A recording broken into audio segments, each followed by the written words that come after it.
प्याज फ्राई हो गए, लहसुन अदरक का पेस्ट। बिस्मिल्लाहिर्रहमानिर्रहीम, अस्सलाम वालेकुम, welcome to cooking talk Urdu. मेरी आज की रेसिपी है पेटिस, जो मैं बहुत आसान तरीके से बना रही हूँ। चलिए जब इसको तैयार करते हैं और आप देखते जाइए ये कैसे तैयार होते हैं। ये बहुत मज़ेदार और लजीज। कीमा शामिल करेंगे,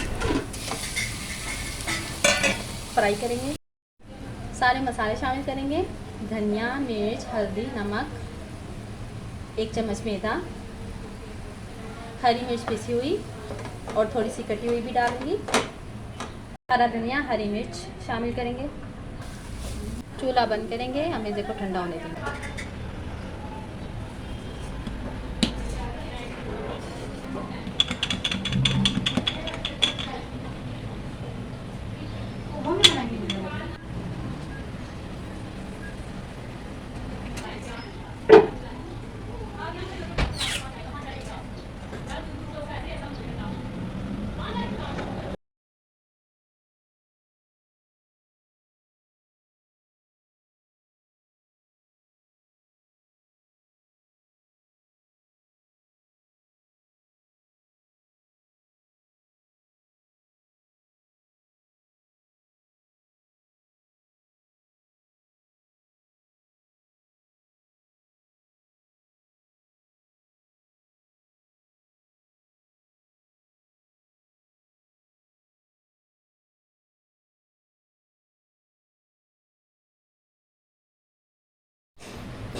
ये लीजिए, ये तैयार हो गए हैं। मेरी वीडियो अच्छी लगी है तो लाइक कीजिए, शेयर कीजिए और मेरे चैनल पर नए हैं तो चैनल को सब्सक्राइब कीजिए। वीडियो देखने का शुक्रिया।